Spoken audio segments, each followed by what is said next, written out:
ચાલો વિદ્યાર્થી મિત્રો, સપ્તર્ષિ શાળા સંકુલ વતી હું આપ સર્વ વિદ્યાર્થી મિત્રોનું ફરી એક વખત હાર્દિક સ્વાગત કરું છું. આપણે આજે ધોરણ 8 વિષય ગણિત ચેપ્ટર નંબર 9 બેઝિક પદાવલીઓ અને નિત્યસમનો ભાગ 3 જોવા જઈ રહ્યા છે. આપણે ભાગ 2ની અંદર સ્વાધ્યાય 9.2ની ચર્ચા કરી કે જેની અંદર આપણે બહુપદીઓના સરવાળા અને બાદબાકી વિશેની માહિતી મેળવી. હવે આપણે પદાવલીઓના ગુણાકાર માટેની માહિતી મેળવવાની છે. હવે આપણે શું શીખીશું? પદાવલીઓનો ગુણાકાર. હવે આપણે વાત કરીએ તો સૌપ્રથમ આપણે પહેલું શીખવાનું છે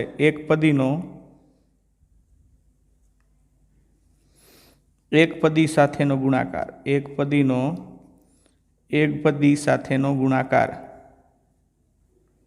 તો એનું એક સૂત્ર અથવા તો એક્ઝામ્પલ એક શીખીએ. દાખલા તરીકે તમને આપેલું હોય x ગુણ્યા a, તો આ બંનેનો સરળતાથી જો કોઈ સહગુણક આપેલો હોય તો સહગુણક લેવાનો, નકર તો ડાયરેક્ટ ચલ એટલે કે શું અહીં આવશે xa. ત્યારબાદ દાખલા તરીકે તમને કોઈ કીધેલું હોય આ એકપદીનું એકપદી, દાખલા તરીકે આ 5a છે અને બીજું આપેલું છે 4b, આ બંને એક એક પદ થયા તો પહેલાં સહગુણકનો ગુણાકાર કરવાનો. 5 ગુણ્યા 4 એટલે કેટલા આવશે? 20. આ બંને ચલ અલગ અલગ છે એટલે ડાયરેક્ટ સીધા ચલ જ લખી દેવાના 20ab.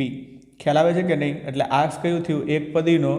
એકપદી સાથેનો ગુણાકાર. હવે આપણે જોઈએ એકપદીનો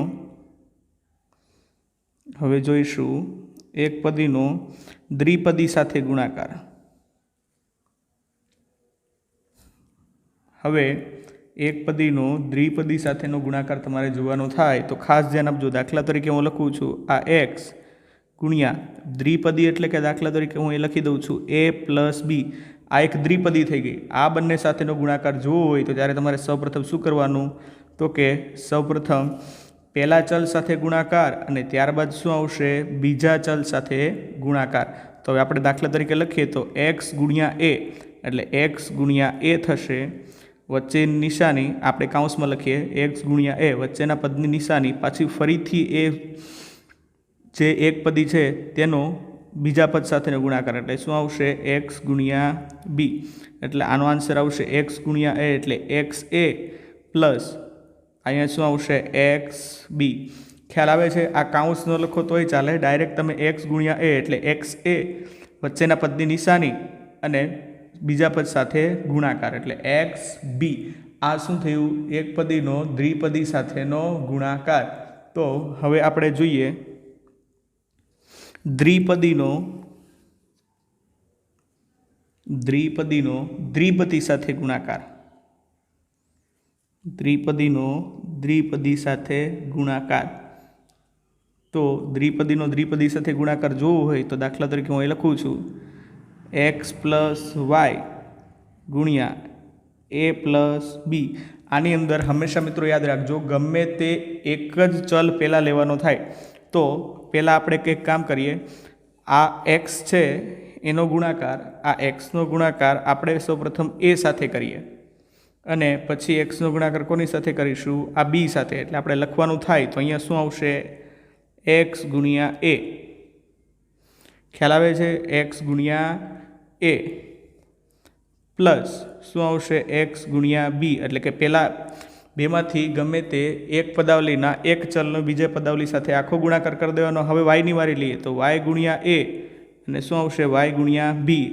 એટલે હવે લખીએ તો શું આવશે? પ્લસ y ગુણ્યા a પ્લસ y ગુણ્યા b. એટલે આ પદાવલીનો ગુણાકાર કરીએ તો જવાબ શું આવે? xa plus xb plus ya plus yb. ખ્યાલ આવે છે? પહેલાં xનો a સાથે ગુણાકાર xa, xનો b સાથે ગુણાકાર xb, yનો a સાથે ગુણાકાર ya અને yનો b સાથે ગુણાકાર yb. તો આ શું થયું? દ્વિપદીનો દ્વિપદી સાથેનો ગુણાકાર. આ શું થયું? દ્વિપદીનો દ્વિપદી સાથે ગુણાકાર. હવે હજી એક ઉદાહરણ લઈએ એટલે કે ચોથું લઈએ દ્વિપદીનો ત્રિપદી સાથેનો ગુણાકાર. દ્વિપદીનો ત્રિપદી સાથે ગુણાકાર. તો આમાં પણ એ જ રીતે સિમ્પલ દ્વિપદીનો દ્વિપદી સાથે ગુણાકાર આવડી ગયો એટલે તમને સરળતાથી દ્વિપદીનો ત્રિપદી સાથે ગુણાકાર આવડી જશે. તો એમાં કઈ રીતે લખશું? દાખલા તરીકે આપણે લખીએ છીએ એ પ્લસ બી ગુણ્યા X plus Y plus Z આ ત્રિપદી કરી દીધી. દ્વિપદીનો ત્રિપદી સાથેનો ગુણાકાર. તો હવે તમારે શું કરવાનું થશે? પહેલા ચલનો પહેલા બીજા પદના ત્રણ પદો સાથે શું કરી દેવાનો? ગુણાકાર. એટલે એની વાત કરીશું તો કઈ રીતે લખાશે? તો કે જુઓ, એની અંદર એ ગુણ્યા એક્સ પહેલાં શું આવશે? એ ગુણ્યા એક્સ પ્લસ એ ગુણ્યા વાય પ્લસ એ ગુણ્યા ઝેડ. ત્યારબાદ શું આવશે? તો કે હવે બીજા પદની વારી. બીજા પદનો પહેલા પદના બીજા પદ છે પહેલા પદનું, એમાં બીજું પદ છે એનો પહેલા પદ સાથે, બીજા પદનો બીજા પદ સાથે અને બીજા પદનો ત્રીજા પદ સાથે ગુણાકાર લઈશું. તો અહીંયા શું આવશે? બી ગુણ્યા એક્સ પ્લસ બી ગુણ્યા વાય પ્લસ બી ગુણ્યા ઝેડ. એટલે આની પદાવલી શું થશે? X plus A Y plus A Z. ત્યારબાદ શું આવશે? B X plus B Y plus B Z. એટલે આ શું થઈ ગયો? દ્વિપદીનો ત્રિપદી સાથે ગુણાકાર. એકદમ સરળ છે. જો આપણે ઉદાહરણ લઈશું તો તમે વધારે સરળતાથી શીખી શકશો. તો ચાલો આપણે ઉદાહરણ દ્વારા સમજીએ. એટલે કે સ્વાધ્યાય 9.2 પ્રશ્ન 1 આપેલો છે કે ગુણાકાર કરો, જેમાં પહેલી કિંમત આપણે મેળવવાની છે 4 અને 7p નો ગુણાકાર કરવાનો થાય. તો શું કરીશું? 4 ગુણ્યા 7p. મેં કીધું તે પ્રમાણે પહેલાં સહગુણકોનો ગુણાકાર કરવાનો. 7 ચોક કેટલા થશે? 28 અને સહગુણક એટલે ચલ હવે કેટલા આવશે? p. તે જ રીતે બીજા દાખલાની અંદર આપણે -4p અને કેટલા કીધા છે? 7p. તો પહેલાં તો 7 ચોક કેટલા થશે? 28, પણ નિશાની પહેલાં ભૂલવાની નહીં, એટલે કે માઇનસની નિશાની પહેલાં લખીશું. હવે આ p કેટલી વખત લખો? તો કે જો ગુણાકારની અંદર ઘાતમાં વધારો થાય, 1 અને 1 એટલે કેટલી ઘાત થઈ જશે? 2. ગુણાકારની અંદર ખાસ ધ્યાન રાખશું, તેની અંદર શું આવશે? ઘાતની અંદર વધારો. તેની અંદર શું આવશે? ઘાતની અંદર વધારો. હવે આપણે ત્રીજો દાખલો શીખીએ. ત્રીજા દાખલાની અંદર -4p અને 7pq નો ગુણાકાર કરવાનો કીધેલો છે. તો -4p ગુણ્યા 7pq. તો જુઓ, 7 ચોક 28 પ્લસ માઇનસ માઇનસ -28. હવે p જુઓ, p 1 અને 1 કેટલા થશે? 2. એટલે પર ઘાતની અંદર વધારો એટલે 2 ઘાત થઈ ગઈ અને q કેટલા આવશે? 1 જ. ખ્યાલ આવે છે? એ જ રીતે હવે આપણે ચોથો દાખલો શીખીએ. 4p ગુણ્યા કેટલા આપેલા છે? તો 4p અને 0નો ગુણાકાર કીધેલો છે. તો આપણે શું લખીએ? 4p ગુણ્યા 0. એટલે કોઈ પણ સંખ્યાનો 0 સાથેનો ગુણાકાર, કોઈ પણ સંખ્યા હોય કે કોઈ પણ પદ હોય તેની સાથે હંમેશા ગુણાકાર કેવો આવશે? 0. ખ્યાલ આવે છે? આ થઈ ગુણાકારની વાત. આપણે હવે સ્વાધ્યાય 9.2 પ્રશ્ન 2 ની વાત કરીએ. તો એની અંદર આપણને એમ કીધેલું છે કે લંબાઈ અને પહોળાઈના માપ પરથી લંબચોરસનું ક્ષેત્રફળ મેળવો. તો આપણને એની માટે પહેલી કિંમત આપેલી છે PQ, જેમાં લંબાઈ કેટલી છે? P અને પહોળાઈ કેટલી છે? Q. તો આપણે લખીએ લંબચોરસનું ક્ષેત્રફળ. લંબચોરસનું ક્ષેત્રફળનું સૂત્ર શું આવશે? લંબાઈ ગુણ્યા શું આવે? પહોળાઈ. લંબાઈ ગુણ્યા પહોળાઈ લખીએ એટલે શું લખીશું? P ગુણ્યા Q. એટલે આનો આન્સર શું આવશે? PQ. આ કોનું ઉદાહરણ થયું? તો કે એકપદી સાથેનો ગુણાકાર. તે જ રીતે હવે બીજું આપણને આપેલું છે 10m અને 5n. તો એમાં પણ આ જ રીતે લંબચોરસનું ક્ષેત્રફળનું સૂત્ર શું આવતું હતું? લંબાઈ ગુણ્યા પહોળાઈ. હવે હું શોર્ટ ફોર્મની અંદર લખું છું. લંબાઈ ગુણ્યા પહોળાઈ. તો શું આવશે? 10m ગુણ્યા 5n. હવે 10 પંચા કેટલા થશે? 50. અને બંને ચલ અલગ અલગ છે તો એમને સાથે ગુણાકારમાં લખી દેવાના રહેશે. પણ અહીંયા ખાસ ધ્યાન રાખજો, અહીંયા એકમ લખવાનું ભૂલશો નહીં. અહીંયા એકમ શું આવશે? ચોરસ એકમ. તમને કોઈ પણ સેન્ટીમીટર કે મીટરની માપ નથી આપેલું મીટરની અંદર માપ, તેથી અહીં એકમ શું લખશું? ચોરસ એકમ. ત્યારબાદ આપણે ત્રીજું ઉદાહરણ લઈએ. તો ત્રીજા ઉદાહરણ આપેલું છે, ત્રીજા એક્ઝામ્પલની અંદર 20x² અને બીજું આપેલું છે 5y². તો હવે લંબચોરસનું ક્ષેત્રફળ આપણે લખીએ. લંબચોરસનું ક્ષેત્રફળ શું આવશે? લંબાઈ ગુણ્યા પહોળાઈ. લંબાઈ કેટલી આપેલી છે? કે 20x² ગુણ્યા 5y². તો 20 પંચા કેટલા થશે? 100. અહીંયા એક્સ વર્ગ અને વાય વર્ગ ચોરસ એકમ. મિત્રો અહીંયા એક ધ્યાન દોરવા જેવી બાબત છે કે તમારે એક્સ અને ગુણાકારની નિશાનીઓની અંદર ખાસ ધ્યાન રાખવાનું થશે. બંને ત્યાં સુધી એક્સ છે તે બીજી એબીસીડીની અંદર લખો, જેના કારણે એક્સ અને ગુણાકારની નિશાનીમાં તમારે ભૂલ પડે નહીં. ત્યાર પછી આપણે ચોથું એક્ઝામ્પલ લઈએ તો ચોથા એક્ઝામ્પલની અંદર આપણને આપેલું છે 4x અને 3xનો વર્ગ. તો હવે ફરીથી આપણે લંબચોરસનું ક્ષેત્રફળ ગોતીએ. તો લંબચોરસનું ક્ષેત્રફળ બરાબર શું આવશે? લંબાઈ ગુણ્યા પહોળાઈ, એટલે શું આવશે? 4x ગુણ્યા 3xનો વર્ગ. તો 4 તેરી કેટલા થશે? 12. હવે કીધું એ બંનેમાં ચલ કેવા છે? સમાન. ચલ સમાન હોય અને ગુણાકાર થાય તો ઘાતની અંદર શું થાય? વધારો. એક ઘાત 2 ઘાત છે તો કેટલી થઈ જશે? 3 ઘાત, એટલે 12x3 ચોરસ એકમ. ખ્યાલ આવે છે ને? હવે આપણે પછીનું પાંચમું એક્ઝામ્પલ લઈએ. પાંચમા એક્ઝામ્પલની અંદર કીધેલું છે 3mn અને 4np.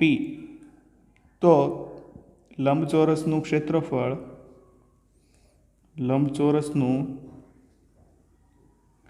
ક્ષેત્રફળ બરાબર શું લખીએ આપણે? લંબાઈ ગુણ્યા પહોળાઈ. તો લંબાઈ કેટલી હતી?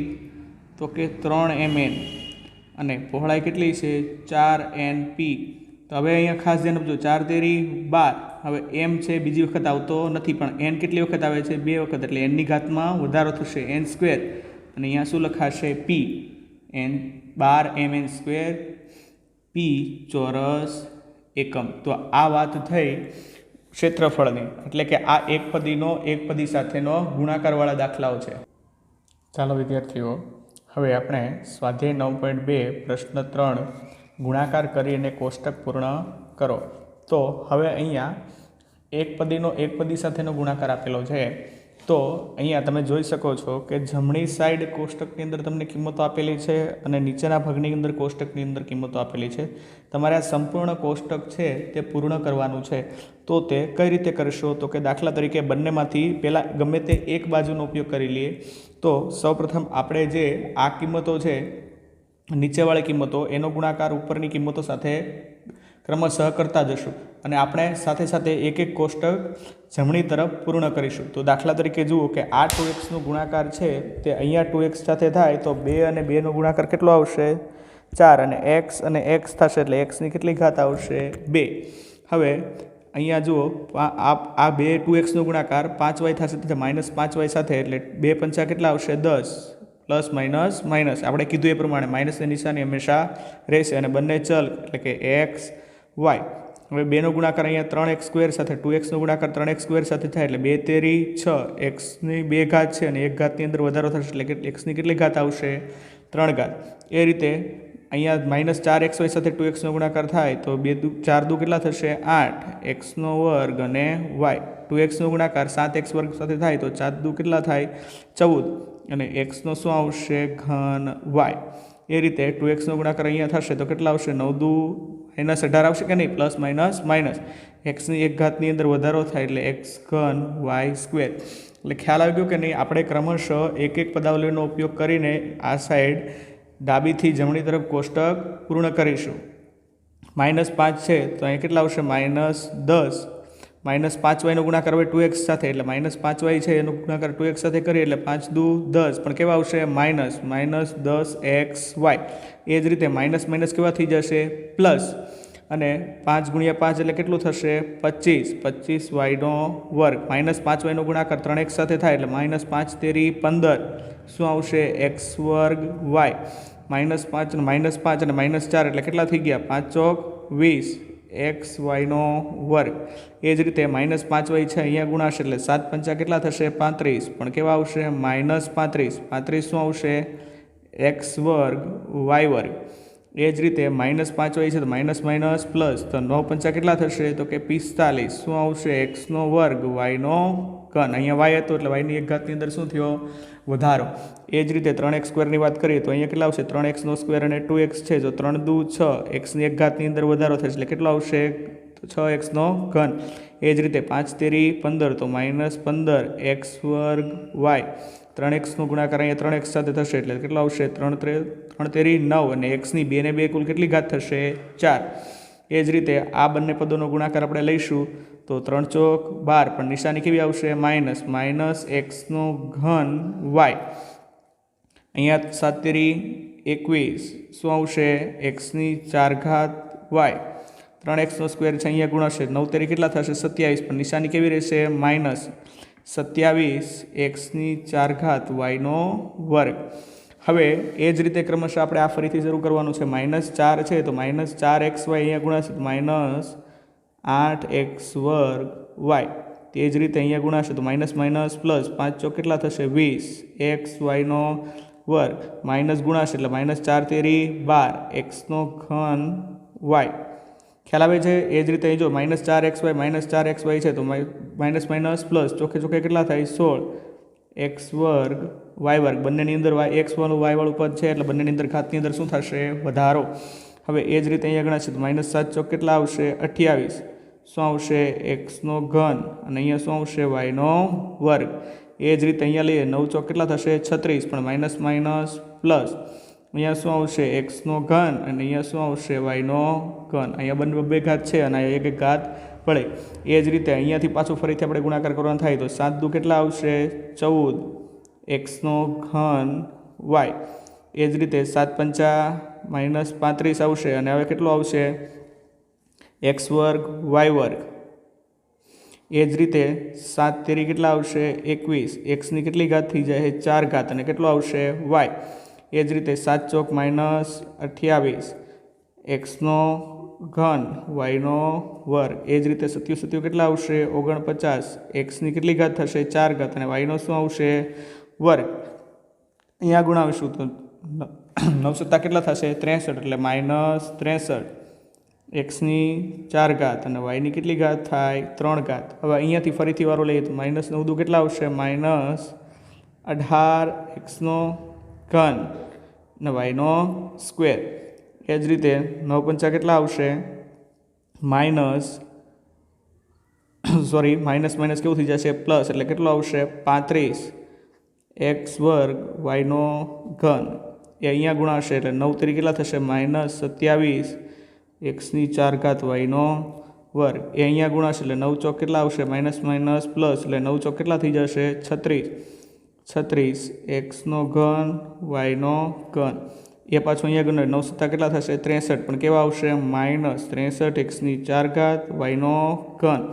એ જ રીતે અહીંયા ગુણાશે એટલે 99 કેટલા થશે? 81 માઇનસ પ્લસ એટલે અહીં શું આવશે? એક્સની 4 ઘાત અને વાયની પણ કેટલી ઘાત આવશે? 4 ઘાત. તો આ રીતે આપણે આ સ્વાધ્યાય 9.2 નો પ્રશ્ન 3 પૂરો કર્યો. કોષ્ટક પૂરો કરતી વખતે ખાસ ધ્યાન રાખજો, ખૂબ જ સરળ છે.